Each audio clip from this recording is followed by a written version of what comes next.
كأنما يريدون أن يعرفوا الطرق التي يسلكها إليها فيسلكوها معي، وخير لهم أن لا يفعلوا، فإني لا أحب لهم ولا لأحد من الشادين في الأدب أن يكونوا مقيدين في الكتابة بطريقتي أو طريقة أحد من الكتاب غيري، وليعلموا إن كان. السلام علیکم ورحمۃ اللہ وبرکاتہ۔ امید ہے آپ بخیر و عافیت ہوں گے۔ دراصل آج کی ویڈیو ہماری کتابیں سننے کے بارے میں ہے۔ کتاب پڑھنے کے بارے میں تو آپ نے بہت سنا ہوگا، بہت پڑھا ہوگا اور ظاہر دیکھا بھی ہوگا، لیکن کتاب سننا یہ بھی ایک مہارت ہے، ایک صلاحیت ہے اور استفادے کا ایک طریقہ ہے۔ سب سے پہلے آپ کو معلوم ہے کہ اللہ تبارک و تعالیٰ نے قرآن کریم میں پہلے السمع والبصر، پہلے کان کا تذکرہ فرمایا ہے اور اس کے بعد آنکھوں کا تذکرہ فرمایا ہے۔ تو یہ سننا بہت زیادہ اہم ہے، اور خاص کر سننا جب کتاب کا ہو، جب علمی مواد کا ہو۔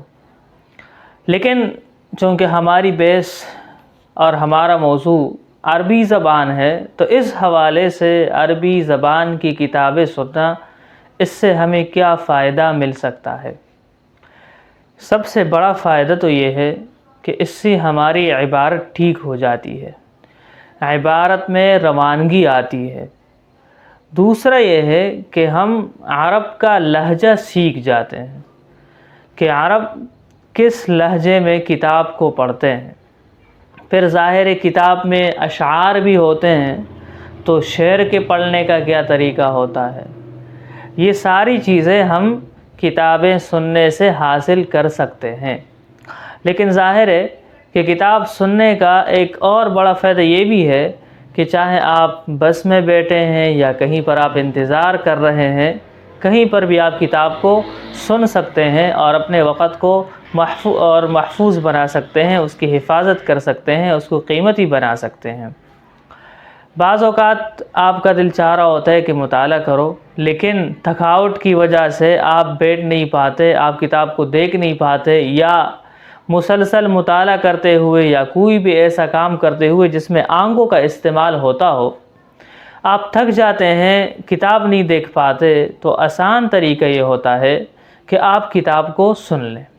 کتاب سننے میں نہ تو تھکاوٹ ہوتی ہے، نہ آپ کے زیادہ کوئی توانائی خرچ ہوتی ہے، اور فائدہ کتنا بڑا ہے کہ آپ کا لہجہ بھی ٹھیک ہو جائے گا، بولنے کا طریقہ بھی ٹھیک ہو جائے گا، اور عرب کے انداز میں آپ شعر بھی پڑھیں گے، عرب کے انداز میں آپ نثر بھی پڑھیں گے۔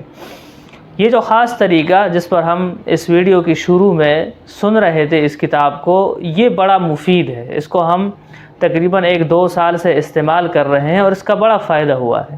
وہ یہ ہے کہ پہلے کتاب کا مطالعہ کر لیا، پھر اس کو سن بھی لیا، اب اس کتاب کو دیکھ بھی رہے ہیں اور سن بھی رہے ہیں۔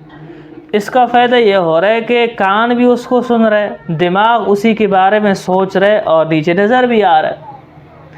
اب وہ بات اچھی طرح ذہن نشین ہو جاتی ہے۔ بعض اوقات ہوتا یہ ہے کہ ہم رک جاتے ہیں، بعض حضرات کی عادت ہوتی ہے کہ 1-2 لکیر پڑھ لیے پھر آگے چل نہیں پاتے، تو آپ نے اگر اس کے ساتھ آڈیو بھی لگایا ہوا ہے تو اب آپ کا دل چاہے یا نہ چاہے آپ آگے بڑھ رہے ہیں، تو مطالعہ کے اندر روانگی بھی آ رہی ہے۔ لہٰذا عربی زبان کی یا کوئی بھی زبان ہو، اس میں کتابیں سننا آپ شروع کر دیں۔ یوٹیوب پر بہت زبردست کتابیں موجود ہیں اور بڑی اچھی آواز میں ہیں، ان کو سنیں آپ، انشاءاللہ آپ کو بہت زیادہ فائدہ محسوس ہوگا۔ خاص طور پر آپ ادبی کتاب کو اگر سنیں گے تو یہ تعبیرات، مثلا کوئی چیز آپ کو اچھی لگی تو اس کو آپ 1 مرتبہ سنیں، دوسری مرتبہ سنیں، تیسری مرتبہ سنیں۔ بار بار سننے کا فائدہ یہ ہوگا تو ایک اس کتاب کا نقش آپ کے ذہن میں بیٹھ جائے گا اور آواز بھی آپ کے ذہن میں بیٹھ جائے گی۔ کل جب آپ کتاب کو پڑھیں گے، عبارت کو پڑھیں گے، تو عجمی طریقے کے بجائے آپ عرب کے انداز میں کتاب کو پڑھیں گے۔ جس طرح ابھی آپ نے سنا کہ ہم مقدمہ النظرات سن رہے تھے، مصطفیٰ لطفی المنفلوطی کی مشہور کتاب ہے، اور اس کا ایک وقیع اور ایک زبردست مقدمہ ہے جو بار بار پڑھنے کے قابل ہے۔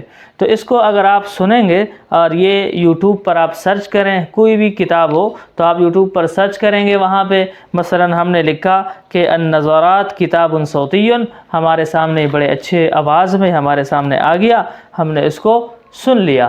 تو آپ بھی اس طرح کتاب سن سکتے ہیں اور کتاب سننے سے فائدہ اٹھا سکتے ہیں۔ ضروری نہیں ہے کہ آپ کے ہاتھ میں کتاب بھی ہو، بعض کتابیں ایسی ہیں جو صرف سے پاکستان میں دستیاب ہی نہیں ہے، اور PDF میں آپ موبائل میں دیکھ رہے ہیں یا آپ لیپ ٹاپ میں دیکھ رہے ہیں، آنکھوں میں درد ہو جاتا ہے، تو وہ کتاب جب آپ سنیں گے تو آپ کو فائدہ ہوگا۔ عرب حضرات کا طریقہ یہ ہے کہ وہ ادبی کتابوں کو، جیسے مقامات ہے، حماسہ ہے، یا دیگر کتابیں ہیں جو ادبی موضوعات پر ہیں، وہ ان کو بار بار سنتے ہیں اور اس سے ان کو زبانی بھی یاد ہو جاتا ہے۔ اگر آپ دیوان آپ نے اٹھایا ہے، وہ دیوان آپ بار بار سن رہے ہیں تو اس کے اشعار آپ کے ذہن نشین ہو جائے۔ یوٹیوب پر اگر آپ سرچ کریں تو حماسہ کے منتخب اشعار عارف حجاوی صاحب نے پڑھے ہیں، بڑے اچھے انداز میں ہیں، تو سن کے، اور وہ اس انداز میں پڑھ رہے ہوتے ہیں کہ بعض اوقات اگر ہم صرف پڑھ رہے ہوتے تو ہمیں سمجھ ہی نہ آتا، لیکن ان کے پڑھنے کے انداز سے سمجھ آ جاتا ہے کہ اس کا مطلب یہ ہے، اس کا مفہوم یہ ہے۔ تو یہ بہت سارے فوائد ہیں کتابیں سننے کے۔ ہم نے اس پر ایک مستقل مضمون فوائد الکتب المسموعہ کے عنوان سے لکھا ہے، جو الفاروق رسالے میں چھپا بھی ہے اور ہمارے فیس بک پیج پر موجود بھی ہے، تو آپ اس کو پڑھ بھی سکتے ہیں۔ بہرحال ہم نے آپ کے سامنے کتابیں سننے کے بڑے اہم فوائد بیان کیے ہیں، آپ اس طریقے کو استعمال کریں، انشاءاللہ آپ کو ضرور فائدہ ہوگا۔ السلام علیکم ورحمۃ اللہ وبرکاتہ۔